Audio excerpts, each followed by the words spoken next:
The transmission oil was still under his fingernails when David Martinez's phone buzzed with the text that made his stomach drop. "David, it's been 45 minutes. Emma's asking questions." "I don't know how to answer anymore." He stared at the message from Mrs. Rodriguez, his neighbor who'd become Emma's unofficial guardian these past 6 months. 45 minutes late. Again. The third time this week. David wiped his hands on a rag that was more grease than cloth, and looked at the Chevy Silverado still sitting on the lift, transmission half-assembled like a mechanical puzzle he'd been too exhausted to finish. His boss, Tom Patterson, had needed it done tonight. A contractor who paid in cash and didn't ask questions. The kind of customer that kept Patterson's auto repair afloat. The kind David couldn't afford to disappoint. But Emma. God. Emma. 6 months. It had been 6 months since the accident that took Sarah. 6 months of learning how to braid hair from YouTube videos at midnight. 6 months of burning mac and cheese, because he'd never cooked anything more complicated than eggs. 6 months of lying awake, staring at the ceiling, calculating whether he could make rent and keep food in the fridge, and maybe, afford the grief Counselor Emma's teacher said she desperately needed. The medical bills from Sarah's final week still came, relentless as waves. $23,000. The number lived in his mind like a weight, pressing down every time he tried to breathe. His credit cards were maxed. The rent, $1,850, was due in 3 days, and he was $200 short, $200. That was the distance between keeping their apartment and losing everything. David's hands trembled as he typed back. "On my way. So sorry. Please tell her I love her." Mrs. Rodriguez charged $15 for every hour past 6 p.m. It was now 7:45. That was another $26.25 he didn't have. He grabbed his keys, turned off the shop lights, and stepped into the gathering darkness. Storm clouds had rolled in while he'd been working, turning the early evening sky the color of a bruise. Before we continue, where in the world are you watching this story from? Have you ever been caught between impossible choices, between the job that pays your bills and the person who needs you most? Drop a comment below and hit that subscribe button so you don't miss what happens next. Because David Martinez is about to make a choice that will change everything, he just doesn't know it yet. Now, let me ask you something. If you were exhausted, late, drowning in guilt, and you saw a stranger stranded in a storm, would you stop? Or would you keep driving? The rain started before he'd gone 2 miles. Not a gentle rain, but the kind that attacked sheets of water that turned Route 47 into a barely visible tunnel of red taillights and gray chaos. David's 15-year-old Honda Civic shuddered with each gust of wind, the wipers beating frantically, but losing the battle against the downpour. His mother's voice echoed in his mind, as clear as if she were sitting beside him in the passenger seat. She'd been gone 3 years now, taken by cancer that moved too fast for goodbyes, but her lessons had roots that went deep. The measure of a man, mijo, isn't what he does when it's easy. It's what he does when he has every reason to walk away. She'd told him that when he was 15, after he'd wanted to quit the basketball team because he wasn't as good as the other kids, made him finish the season, made him understand that character was built in the hard moments, not the comfortable ones. David's eyes burned with exhaustion. Emma's face swam in his mind, her disappointed look when he'd arrived late yesterday. The way she'd asked quietly, "Daddy, are you going to leave me too?" The question had shattered something in his chest. "Never, sweetheart. Never." But how could he promise that when every day felt like drowning? That's when he saw her. A figure stood beside a sleek red car, pulled halfway onto the shoulder, hazard lights blinking weakly through the curtain of rain. Even from a distance, David could tell the car was expensive. The kind that cost more than he made in 2 years. The kind that had roadside assistance and premium insurance, and people who got paid to handle problems like this. The woman stood in the rain, her white dress plastered to her frame, one hand holding a phone to her ear, the other gesturing in obvious frustration. Just keep driving. The thought came automatically, born from 6 months of survival mode, of calculating every minute, every dollar, every ounce of energy he had left. He had nothing to give a stranger tonight. Nothing. Emma was waiting. Mrs. Rodriguez's meter was running. He was already 45 minutes late. Just keep driving. But his foot eased off the gas pedal on its own. His hands, acting on some instinct deeper than logic, turned the wheel toward the shoulder. "What are you doing?" he muttered to himself. "You can't afford this." But he was already pulling over, already stopping behind the red car, already stepping into the storm. The rain soaked through his work shirt in seconds, cold and relentless as judgment. David raised one hand as he approached, making sure she could see him clearly in the darkness. The last thing he wanted was to frighten her. The woman turned, and even through the blurred curtain of rain, David saw her body tense. Her hand tightened on her phone. Fear flickered across her face. Of course she was afraid. A lone woman on an empty road in the dark, with a strange man approaching. Anyone with sense would be afraid. "Ma'am?" David called out, keeping a safe distance, keeping both hands visible. "Are you okay? Car trouble?" She hesitated, studying him. Water ran down her face, her hair plastered against her cheeks. She was probably in her early 30s, David guessed, with dark eyes that seemed to be measuring him, calculating risk versus need. The silence stretched between them, filled only by the roar of rain and the distant rumble of thunder. Then, as if making a final decision, she nodded. "It died," she said, her voice surprisingly steady despite the circumstances. "Just stopped. Won't start again." "Mind if I take a look?" David asked. "I'm a mechanic. Might be something simple." Another pause. He could see her weighing options, measuring him against some internal scale of trustworthiness. Her eyes moved from his oil-stained hands to his worn work shirt to his face, searching for something. Whatever she saw must have been enough. Because she nodded again. "I'd appreciate that." She popped the hood, and David stepped forward. Engines. Problems he could solve with his hands, this he understood. This made sense, in a way nothing else in his life had for months. The rain pounded against his back as he leaned over the engine. His fingers traced wires and connections, years of experience guiding him even in the dark and wet. Within minutes, he found it. "Your alternator belt snapped," he called over the roaring rain. "That's why she died on you. Battery probably drained, trying to keep everything running without it." He straightened, wiping rain from his eyes. "Do you have a spare belt?" "I don't think so." David glanced at his phone. 7:53. Emma. Mrs. Rodriguez. The guilt pressed against his chest like a hand. "Just tell her to call a tow truck. Your job is done. You tried to help. That's enough." But the words that came out of his mouth were different. "There's a 24-hour auto parts store about 4 miles up the road. I can run and grab a belt, come back and install it. Shouldn't take more than 20 minutes once I get back." The woman stared at him like he'd spoken a foreign language. "You'd do that? You don't even know me." David shrugged, rain streaming down his face. "You're stuck in a storm. Can't just leave you here."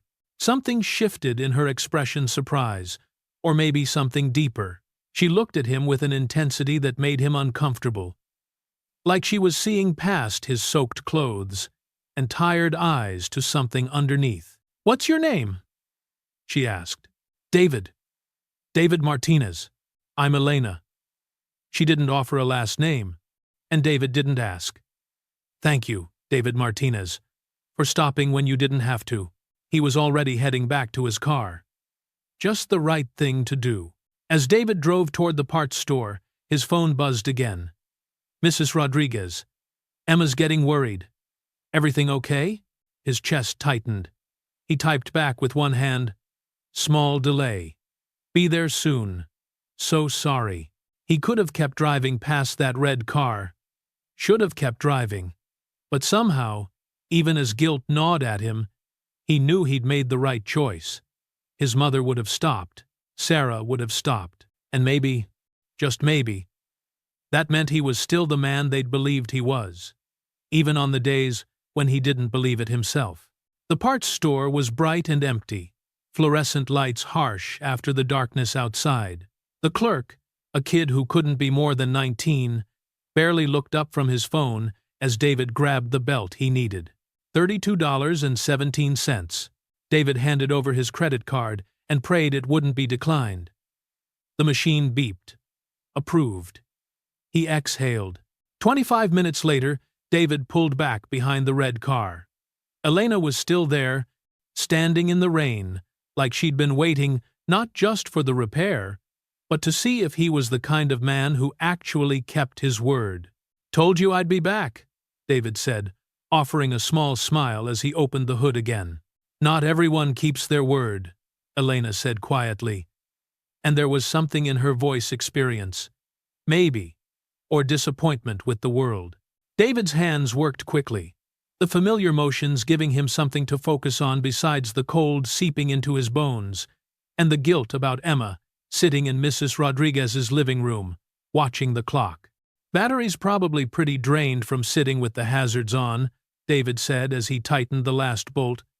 "But once we get this belt on, you should be good to go. Might want to let it idle for a few minutes to charge up."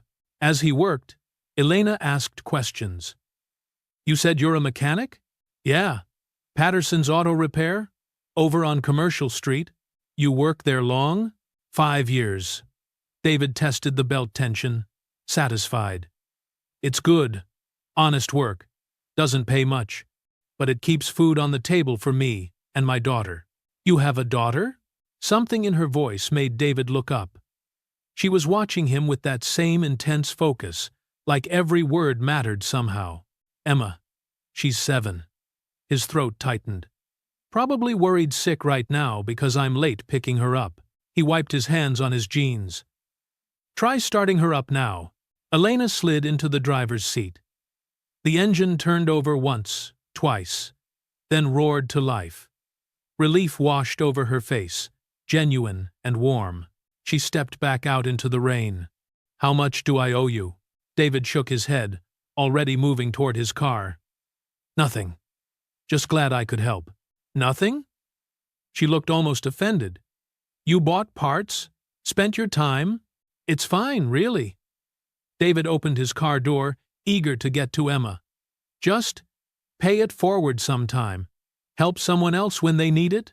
Elena studied him for a long moment, rain streaming down both their faces. Then she said something that made the hair on his arms stand up.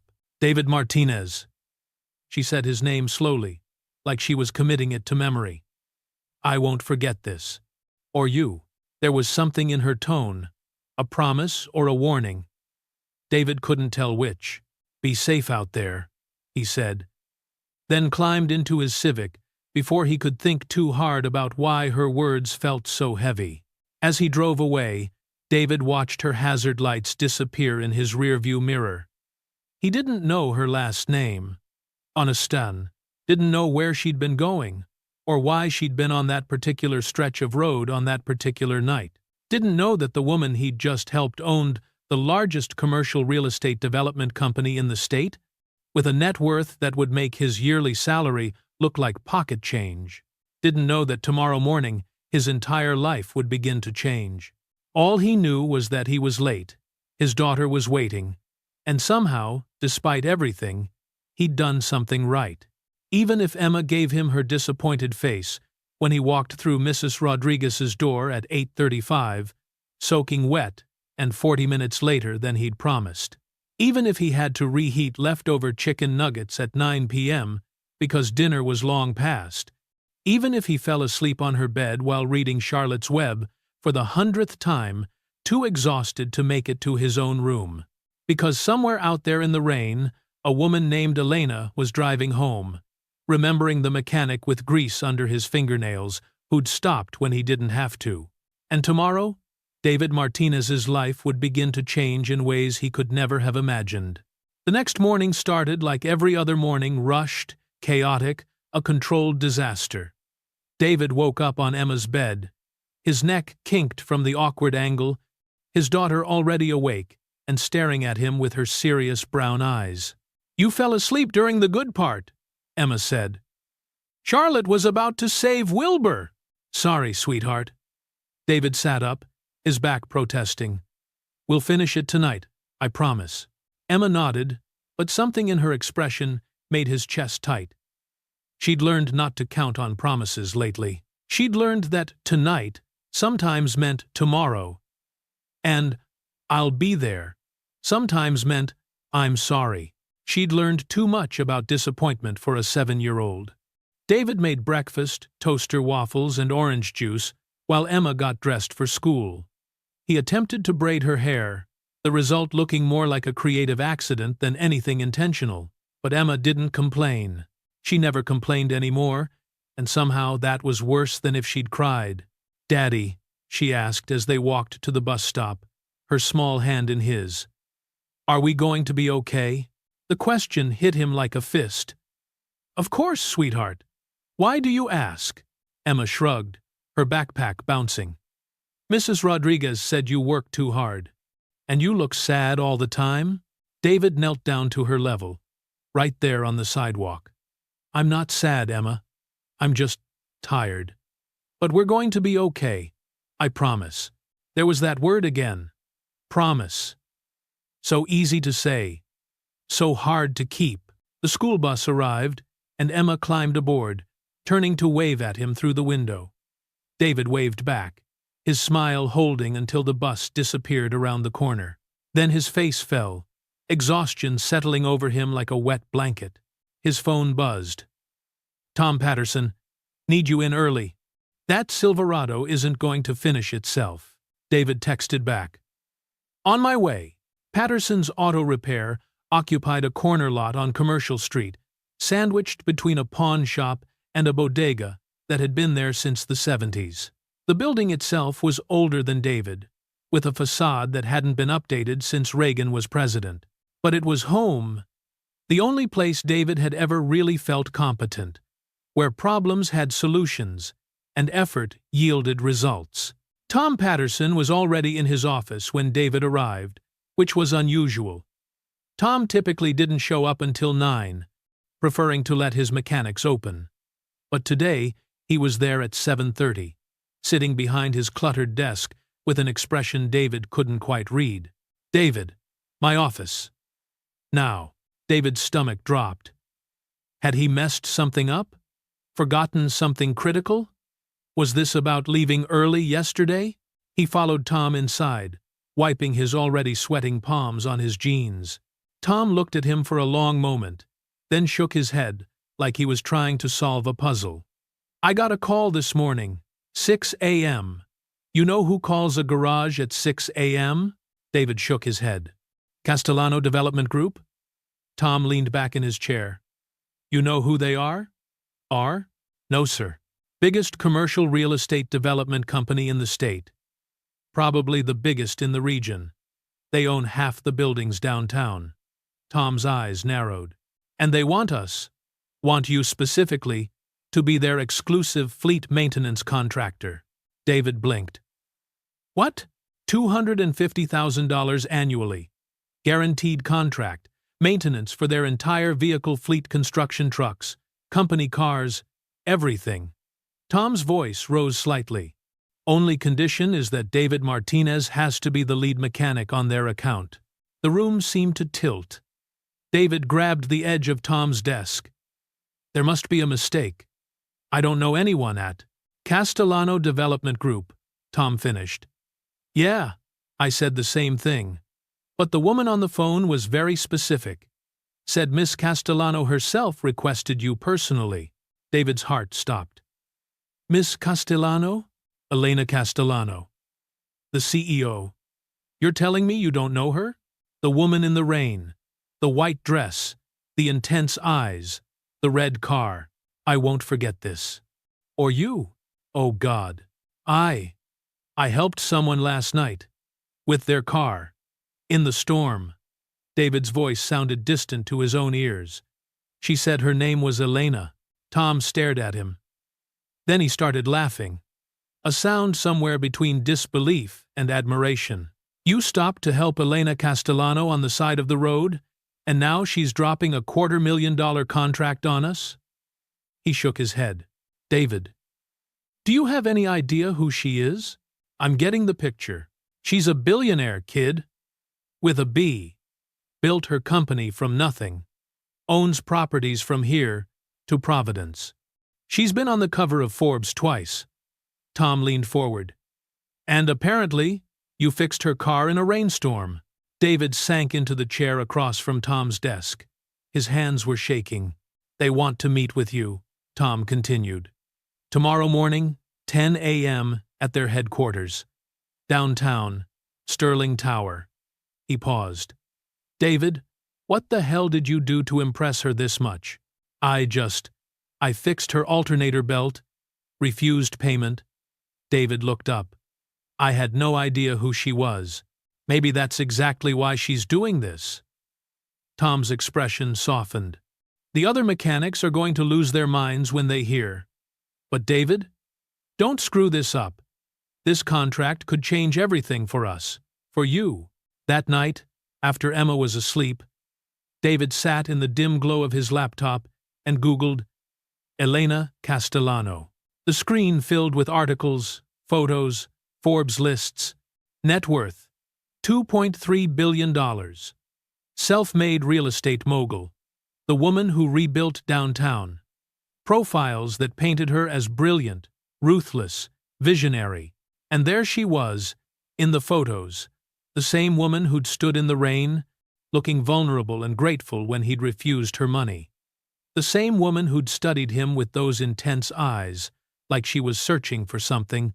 I won't forget this. Or, you. She hadn't been making small talk. She'd been making a promise. David stared at the calendar notification that had just appeared on his screen.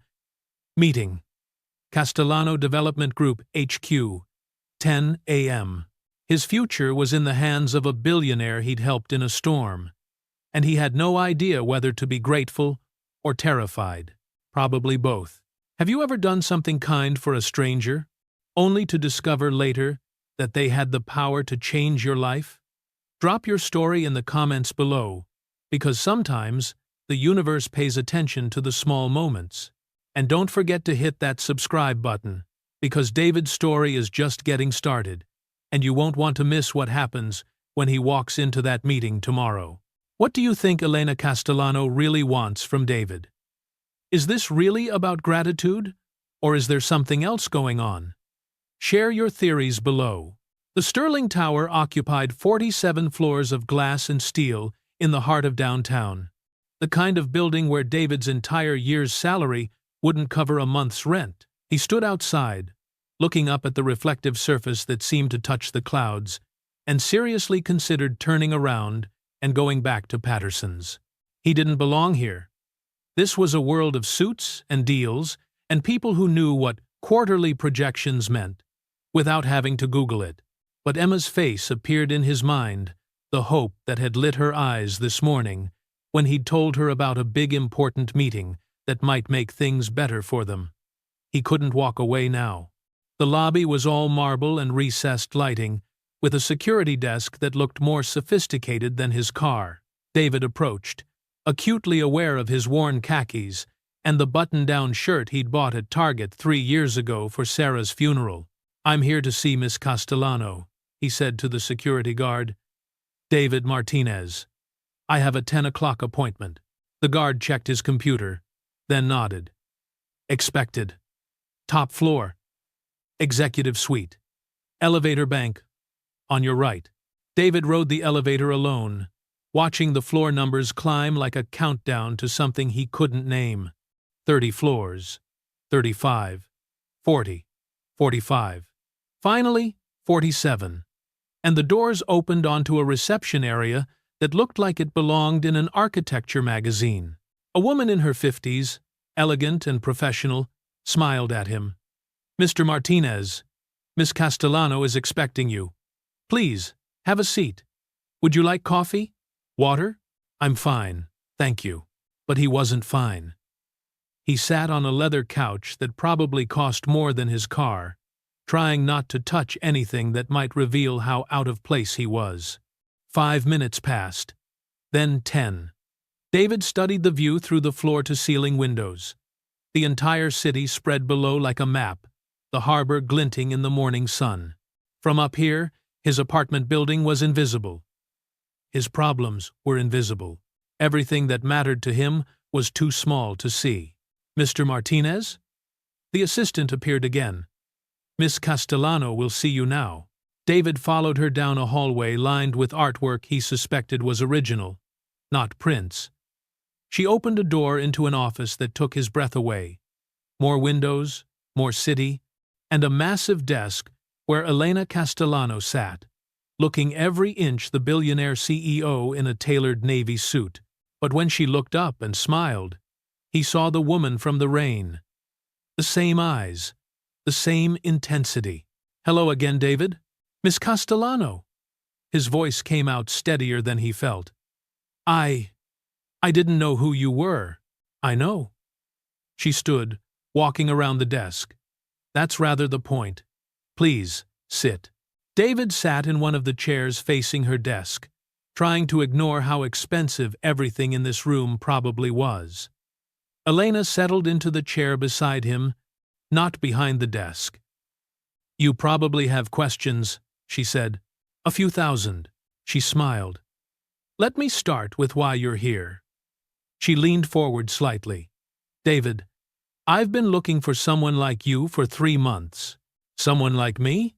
Someone with integrity that can't be bought. She paused. Let me tell you a story. My father was a mechanic, not unlike you, owned a small garage, worked with his hands, barely made ends meet. He died when I was 16, left me with nothing but his tools and his principles. David heard the grief in her voice, recognized it because he carried the same weight. I built my company from nothing, Elena continued. Secretary to intern to junior developer to CEO. Took me 15 years. And somewhere along the way, I forgot what my father taught me. I forgot that the measure of success isn't just profit margins. It's how you treat people when no one's watching. She stood, walking to the windows. 3 months ago, my company was accused of labor violations, of exploiting workers, cutting corners on safety. The accusations weren't entirely false. Some of my contractors had been doing exactly that, and I'd been too focused on expansion to notice.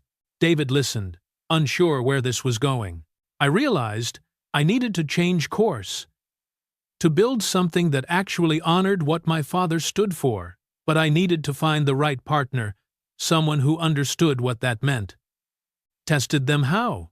I staged breakdowns, different locations, different times of day, to see who would stop to help. Elena's smile turned rueful. Dozens of cars passed me. The ones who stopped, I offered them payment. Sometimes substantial payment. Most took it. A few haggled for more. One tried to rob me. David's eyebrows rose. But you? Elena's voice softened. You stopped, even though you were clearly exhausted. Even though you were late for something important. I saw you checking your phone. You bought parts with your own money. You fixed my car in the pouring rain. And then, you refused payment and told me to pay it forward. She moved closer, her expression intense. That's character, David. That's the kind of person my father was. And it's exactly who I need to help me build what comes next. Which is a new model. Ethical development that doesn't exploit. Fair wages, safe conditions, worker ownership. I want to rebuild Commercial Street, including Patterson's building, but I want to do it right. With community input. With people who actually care about the workers and the families and the fabric of the neighborhood. She paused. I want you to help me do that. David shook his head slowly. Miss Castellano. Elena. Please. End quote. 11. Elena, I'm just a mechanic. I don't know anything about development or business or, you know what matters. Elena sat back down, leaning forward. I can hire 1,000 business consultants. I can't hire integrity. I can't hire someone who understands what it's like to work 3 jobs and still not make rent. I need that perspective. I need your voice at the table. What exactly are you offering? Elena pulled out a folder, sliding it across to him. Full scholarship for Emma to Riverside Academy. Best private school in the state. $40,000 a year in tuition alone. David's hands froze on the folder. Your salary would triple. Full benefits, health care that actually covers things, and a partnership stake in a new venture. Castellano Automotive Services. Community-focused, fair wages, training programs for kids from neighborhoods like yours. You'd help build it, help run it, and own 20% of it. The numbers swam in front of David's eyes. This wasn't possible. Things like this didn't happen to people like him. Why? His voice came out hoarse. Why would you do this for someone you met once? Because I've been watching people for 3 months, David. Testing them. Searching for someone who has what can't be taught. And you're the first person who passed every test without knowing you were being tested. Elena's eyes held his. I'm not offering charity. I'm offering partnership with someone who has the character to deserve it. David thought about Emma. About the medical bills. About the rent due in 2 days. About the future he'd been too afraid to even imagine lately. There's one more thing, Elena said quietly. Patterson's building is scheduled for demolition. Part of the Commercial Street redevelopment. My project. I was going to relocate the businesses, offer compensation. But now, I'm thinking differently. She paused. I want to preserve the character of that street, not destroy it and rebuild with condos that locals can't afford. But I need someone who knows that community to help me do it right. Someone who understands what's worth saving. And you think that's me?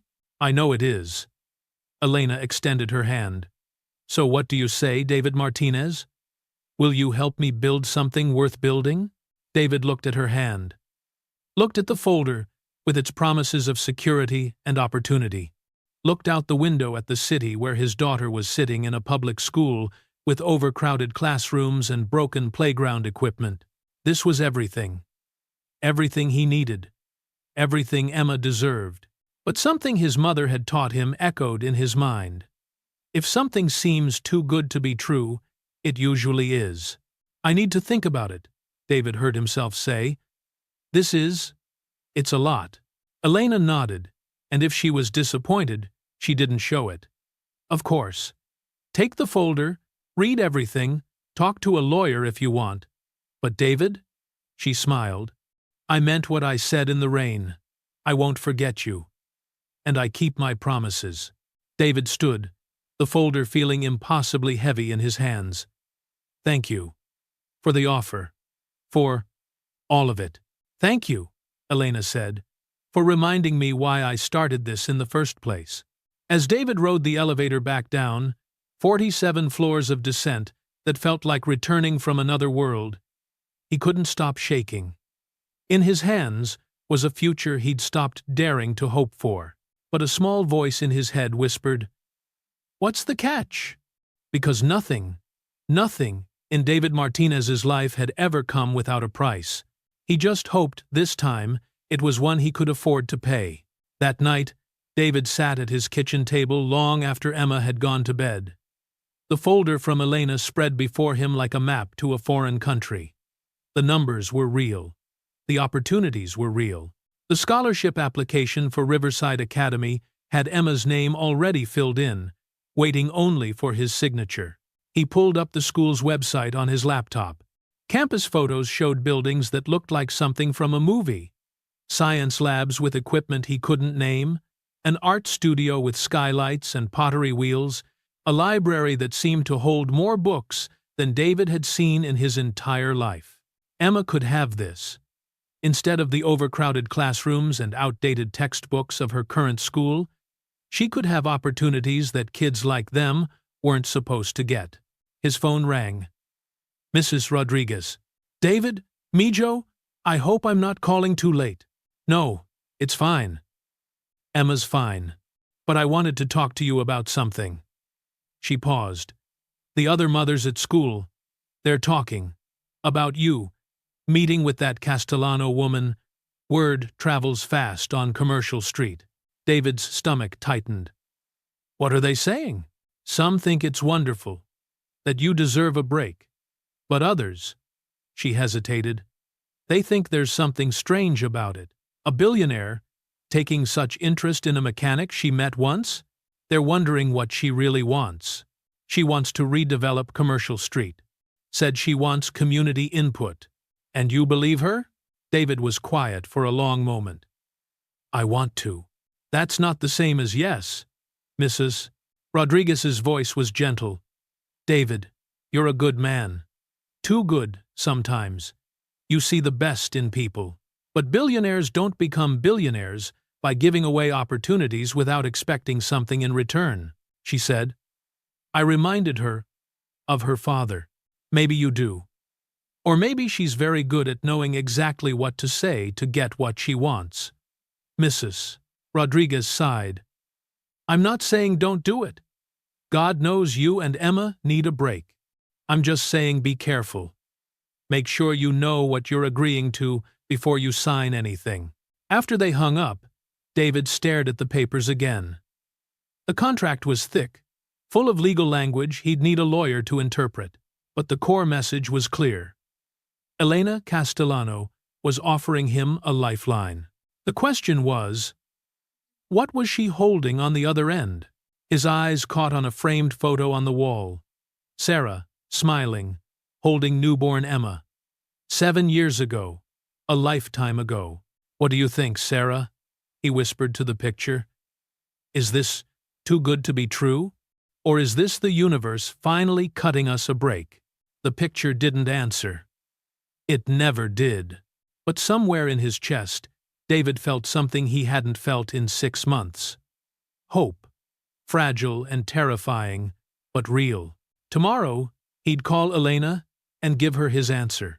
Tonight, he'd let himself imagine that maybe, just maybe, someone had seen him drowning and decided to throw him a rope instead of a stone. The next 3 weeks passed in a blur of paperwork and transitions and moments where David had to remind himself this was real, not some exhausted fantasy his mind had conjured from desperation. Emma was accepted to Riverside Academy, pending her enrollment forms. David's salary at Patterson's tripled. Though he was now technically employed by Castellano Automotive Services, the new venture Elena was funding. The medical bills that had haunted him were paid in full by something Elena called partnership benefits. For the first time in 6 months, David could breathe without his chest feeling tight. But the whispers on Commercial Street grew louder. He's sleeping with her, David overheard one of the other mechanics say at Patterson's. That's the only explanation. Rich women don't hand out opportunities like that unless they're getting something in return. Lucky bastard, another muttered. Some of us have been working here for years, and he gets promoted after one night in the rain. Tom Patterson tried to shut down the gossip, but David could see the question in his boss's eyes too. What made you so special? David didn't have an answer. He'd asked himself the same question every day. Emma's first day at Riverside Academy was both wonderful and heartbreaking. She came home with stories about the art studio and the science lab, and her new friend Sophia, whose parents owned a yacht. But she also came home asking questions. David didn't know how to answer. Daddy, why don't we have a big house like Sophia's? Why do I need to take the bus when the other kids get driven in fancy cars? Why is my backpack from Target when everyone else has designer ones? David tried to explain that different families had different amounts of money, that what mattered was being kind and working hard. But he could see Emma starting to measure herself against her new classmates and finding herself wanting. It broke his heart in new ways. The partnership meetings with Elena started the following week sessions where she and David and a team of architects and community organizers discussed the commercial street redevelopment. David felt hopelessly out of his depth, surrounded by people who threw around terms like mixed-use zoning and tax increment financing, while he struggled to contribute anything useful. But Elena kept drawing him back in, asking questions that mattered. What do the people who actually live here need? What businesses would serve the community instead of just gentrifying it? If you could design this street for your daughter's future, what would it look like? Those questions David could answer. After one particularly long meeting, Elena asked David to stay behind. The others filed out, leaving them alone in the conference room with its view of the city lights. "How are you really doing?" Elena asked, her professional facade softening. "Honestly?" "Overwhelmed. Grateful. Terrified? I'm going to mess this up." "You're not going to mess anything up." Elena leaned against the table. "David, I need to tell you something. Something I probably should have said from the beginning." His stomach tightened. Here it was, the catch he'd been waiting for. "I didn't just choose you for this project because you helped me in the rain," Elena said quietly. "I chose you because—" She paused, seeming to search for words. "Because you reminded me that there are still good people in the world, people who do the right thing, even when it costs them something. And I realized I'd surrounded myself with people who only do the right thing when it profits them." She looked at him directly. "You're not here because I pity you, David. You're here because I need what you have. A moral compass that hasn't been corrupted by money or ambition or any of the things that usually corrupt people in my world." "What if I don't have that either?" David asked quietly. "What if I'm just as capable of being corrupted as anyone else?" Elena smiled sadly. "Then I'll have my answer about whether what I'm trying to build is even possible.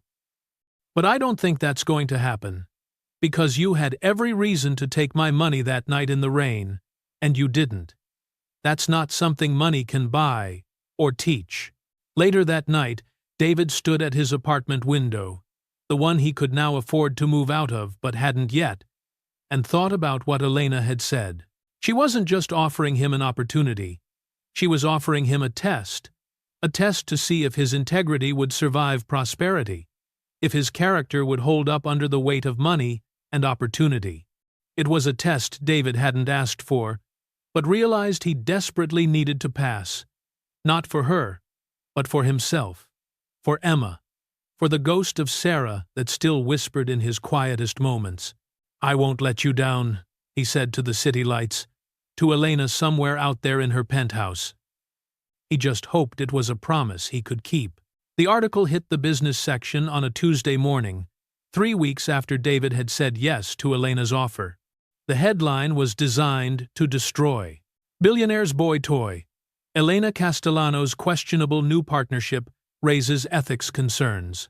David saw it first, when his phone started buzzing at 6 a.m. text messages, missed calls, emails piling up faster than he could check them. He opened the article with shaking hands. Emma still asleep in her room, and felt the world tilt. Photos of him entering the Sterling Tower. Photos of him and Elena at a cafe, where they'd discussed commercial street plans, the angle making it look intimate instead of professional. Speculation about their relationship, thinly veiled accusations that David was unqualified and had gotten his position through means that had nothing to do with business. Sources close to Castellano Development Group question whether David Martinez, a mechanic with no business education or development experience, has the qualifications for his newly elevated position. Others suggest, Miss Castellano's judgment may be compromised by personal interests that extend beyond professional considerations. The article stopped just short of saying outright that David was sleeping with Elena for money, but the implication was clear enough that it might as well have been the headline. David's phone rang. "Tom Patterson. Have you seen it?" Tom's voice was tight. "I'm reading it now." David, this is bad. Really bad. The guys at the shop are talking. Customers are calling, asking questions. This makes all of us look dirty by association. Tom paused. Maybe you should take some time off. Let this blow over. Take time off? David's voice rose despite himself. Tom, none of this is true.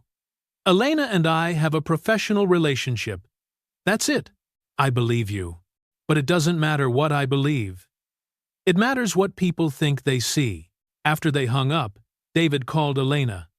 She answered on the first ring, her voice tight with controlled anger. I'm sorry, she said before he could speak. This is my fault. I should have anticipated this.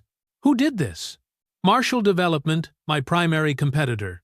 They've wanted the Commercial Street project for months. I outbid them. This is retaliation. Elena's voice sharpened. They're trying to destroy my credibility by destroying yours. It's working. David sank onto his couch. Tom wants me to take time off. Emma's going to hear about this at school. David, listen to me. We can fight this. We have evidence, documentation, everything that proves this partnership is legitimate. But it doesn't matter, does it? David heard his voice crack. Because even if we prove it's all lies, people will always wonder. They'll always assume the worst. Nonsense. So, we prove them wrong by succeeding, by building something so good, so ethical, that no one can question it. Elena, I'm destroying everything you built.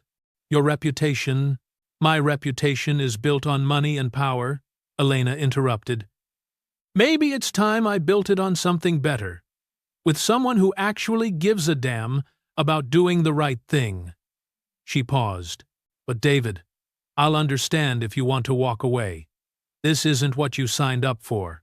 David thought about Emma, about the scholarship that could be revoked if this got worse, about the whispers that would follow them everywhere now, about the mother from Riverside Academy who'd pulled her daughter away from Emma yesterday with a look of distaste. I want to walk away, David said honestly. I want to pretend none of this ever happened. Then do it. No judgment, no hard feelings. But Emma drew a picture yesterday of her new school. She put herself in the art studio, working on a project she's excited about.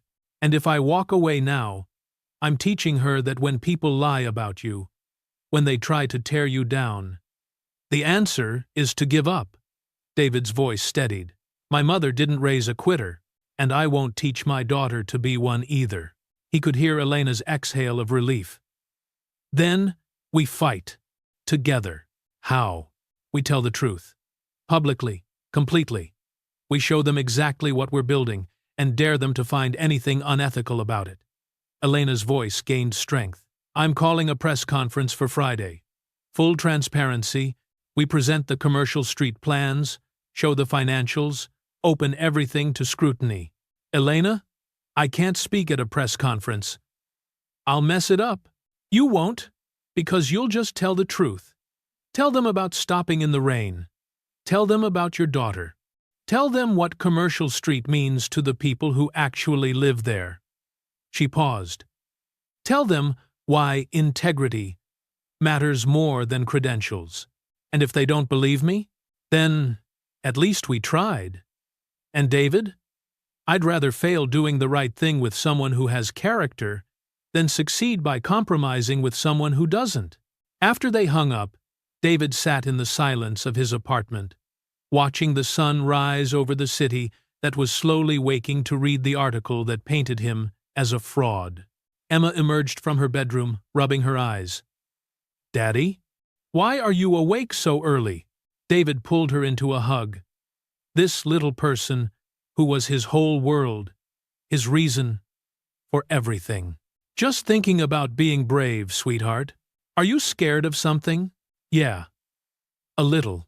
Emma pulled back to look at him with her serious 7-year-old face. Mrs. Chen at school says being brave doesn't mean you're not scared. It means you do the thing even when you are scared. David smiled despite everything. Mrs. Chen is very smart.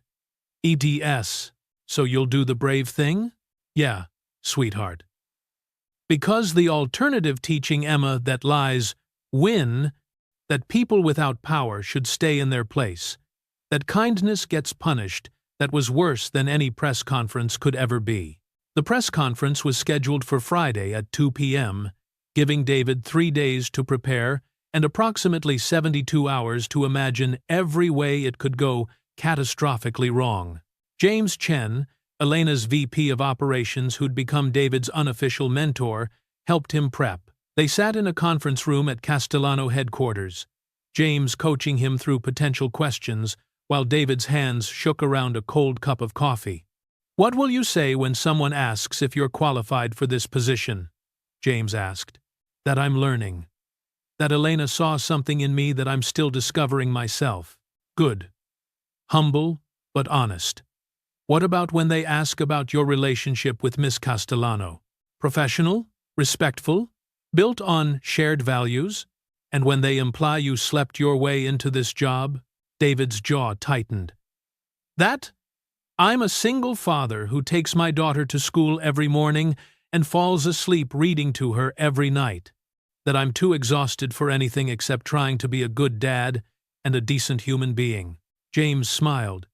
"Perfect. The truth is your best weapon, David. Just use it."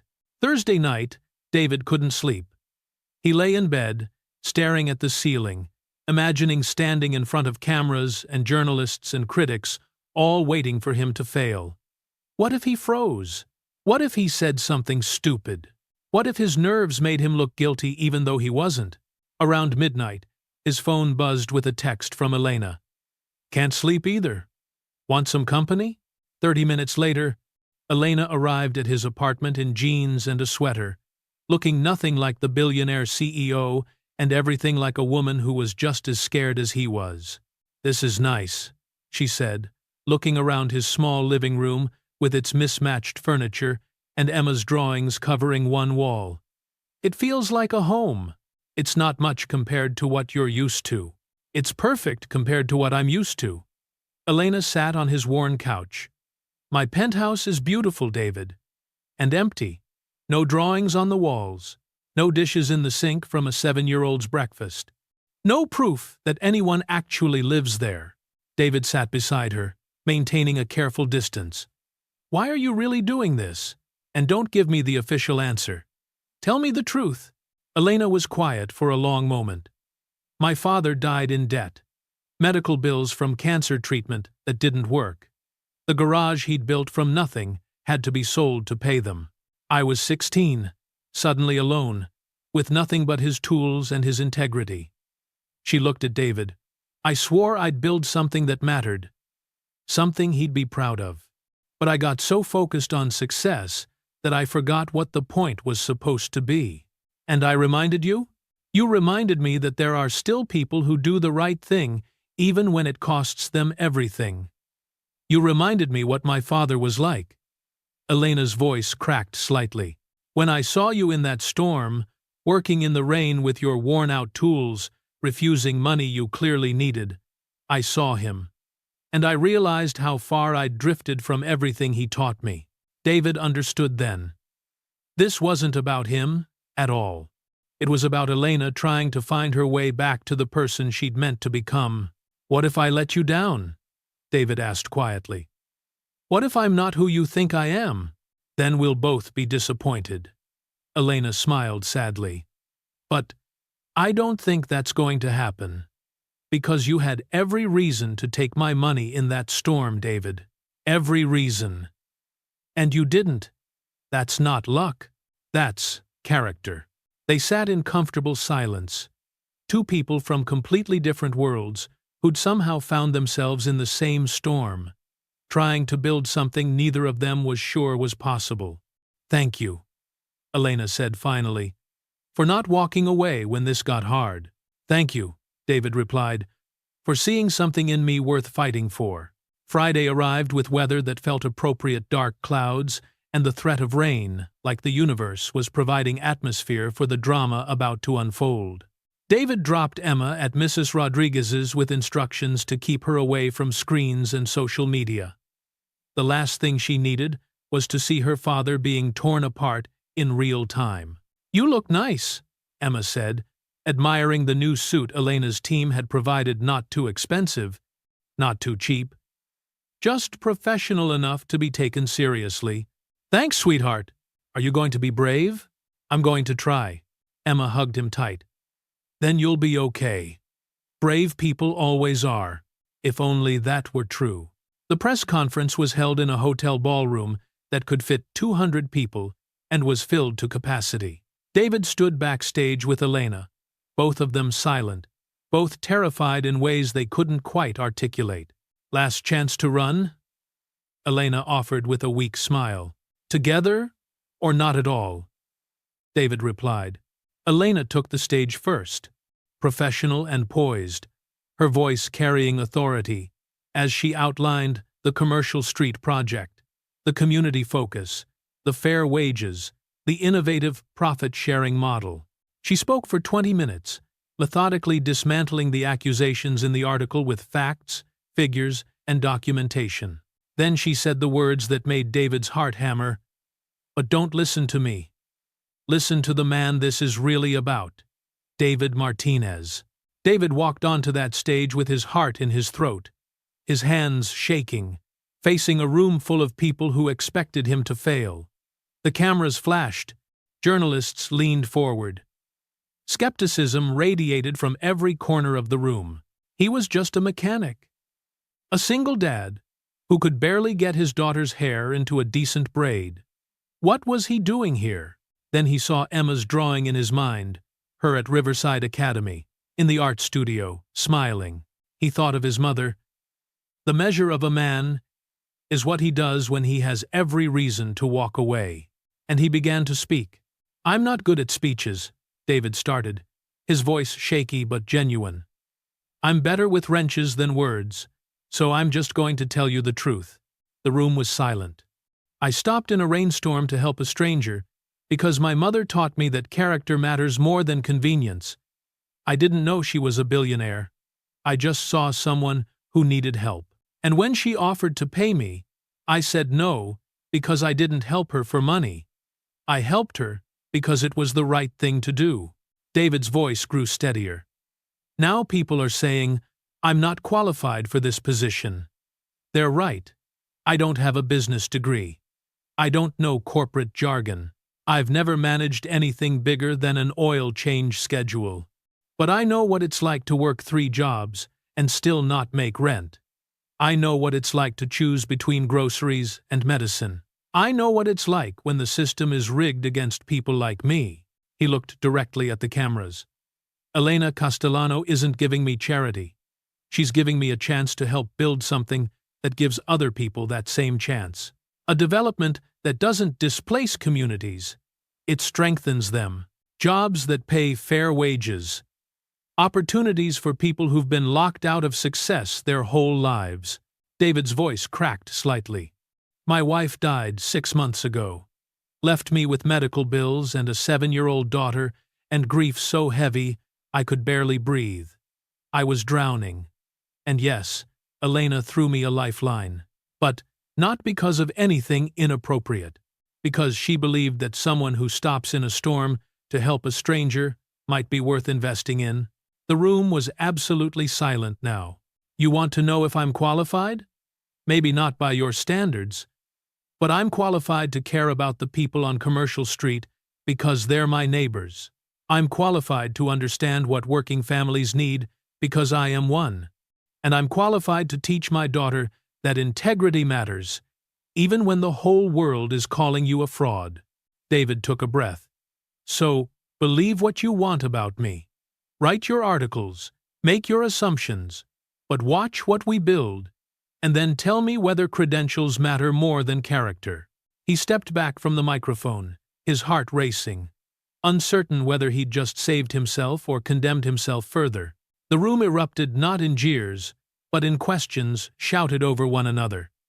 Elena stepped forward to field them, her hand briefly touching David's shoulder in a gesture of support that felt like everything. They spent 90 minutes answering questions, presenting documentation, opening their plans to scrutiny. And slowly, gradually, David felt the mood in the room shift from hostile skepticism to cautious interest. When it was finally over, Elena and David stood in a quiet hallway. Both exhausted, both uncertain of what came next. "You did it," Elena said quietly. "You told them the truth, and they listened. Did they? Look." Elena showed him her phone, social media already lighting up with reactions. Not all positive, but many defending David, calling his speech raw and authentic, and exactly what we need more of in business. A text came through from Tom Patterson. "I'm proud of you, kid. Your mother would be too." Another from Mrs. Rodriguez. "Emma and I watched. You were perfect." And then one more, from a number David didn't recognize. "Thank you for showing my son that good people still exist. We need that hope right now." David felt his eyes burn. "What now?" he asked Elena.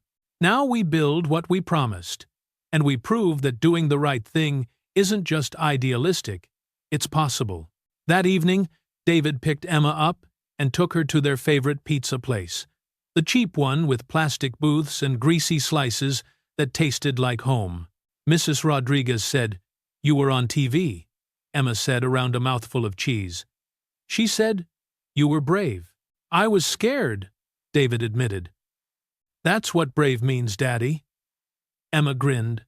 Mrs. Chen was right.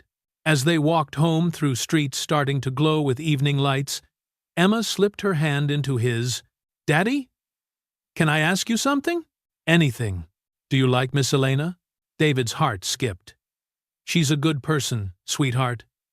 A good friend." "No. I mean, do you like her? Like how you liked Mommy?" David stopped walking, crouching down to Emma's level. "Why do you ask?" "Because you smile different now. Like you did in the old pictures with Mommy, before she got sick. Like you're not just trying to be happy. You really are happy." David pulled Emma into a hug. This too wise 7-year-old, who saw more than he gave her credit for. "I think I do like her," David admitted quietly. "Is that okay with you?" Emma pulled back, considering seriously. "Do you think Mommy would be mad?" "No, sweetheart. Mommy loved us too much to want us to be sad forever. She'd want us to be happy, to find people who make us smile for real." Emma nodded. "Then it's okay. Miss Elena is nice.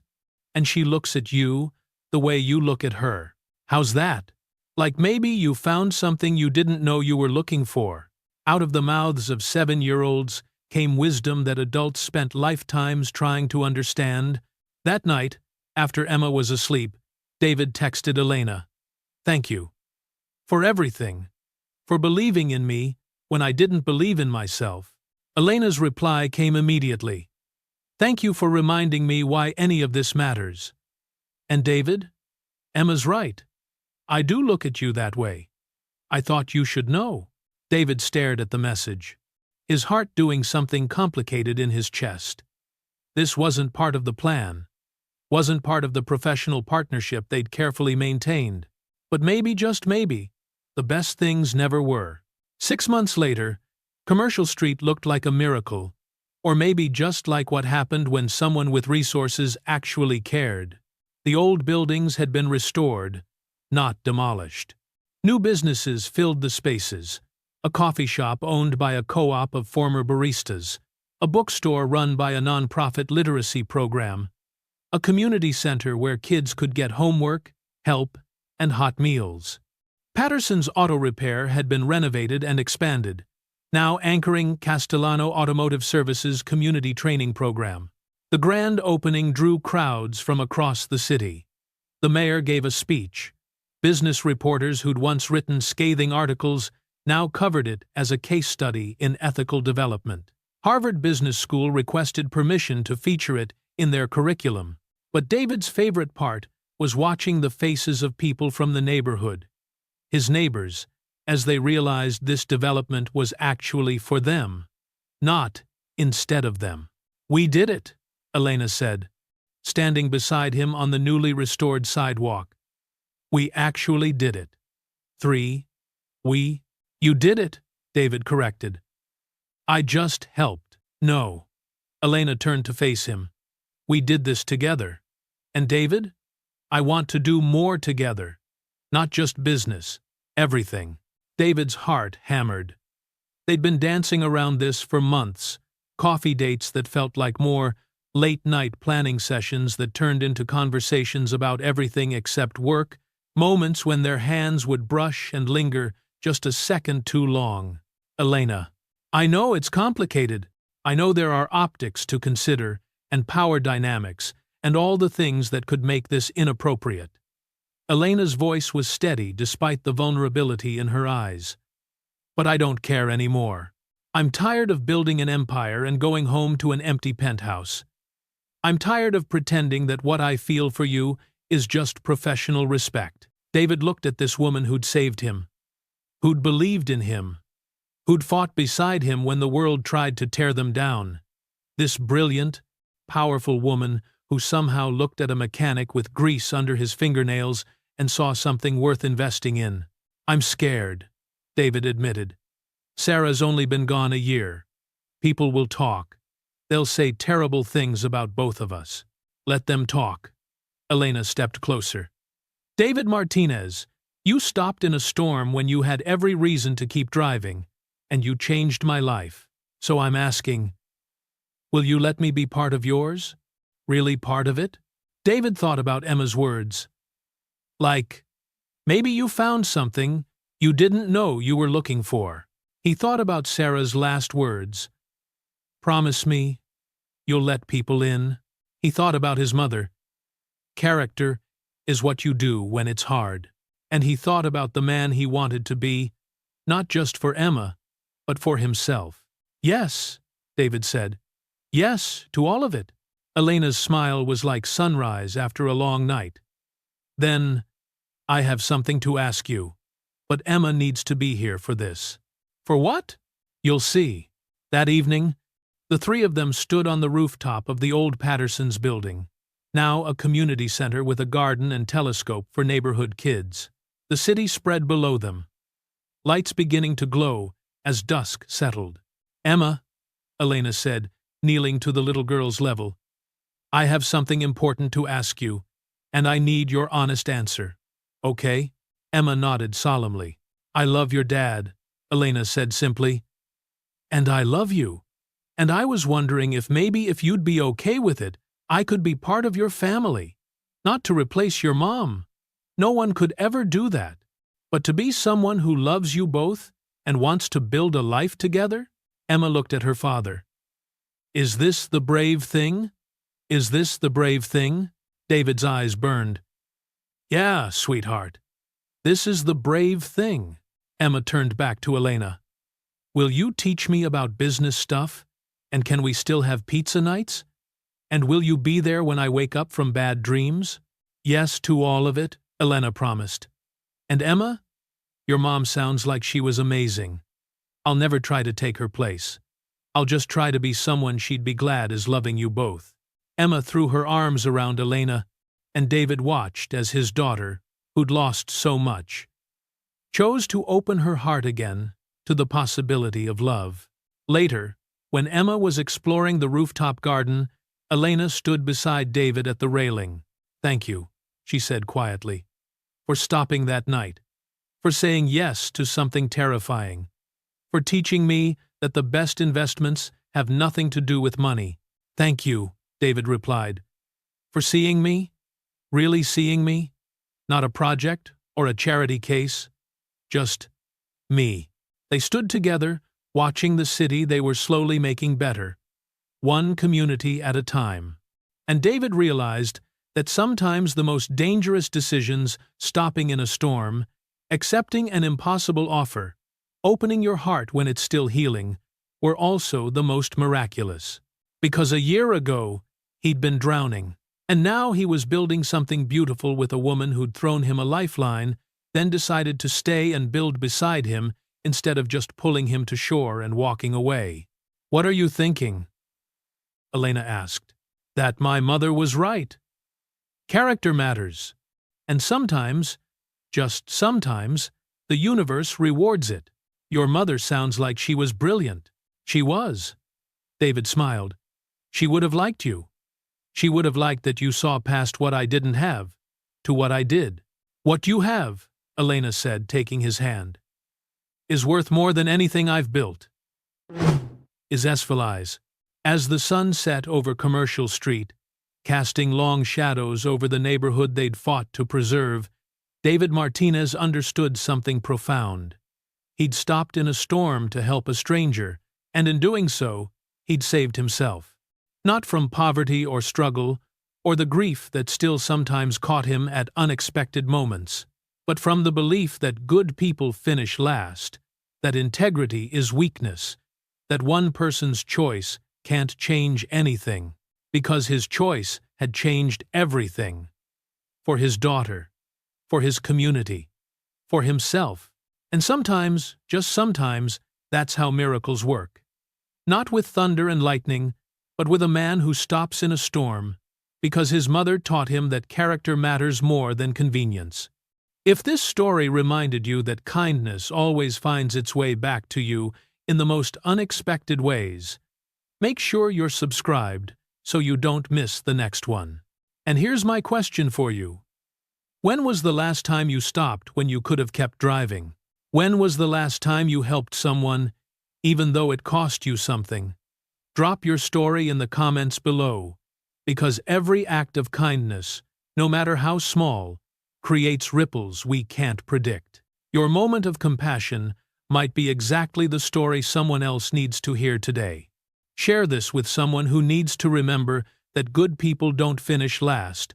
They just run a different race, one measured in character instead of currency. Because in the end, David Martinez learned what his mother always knew.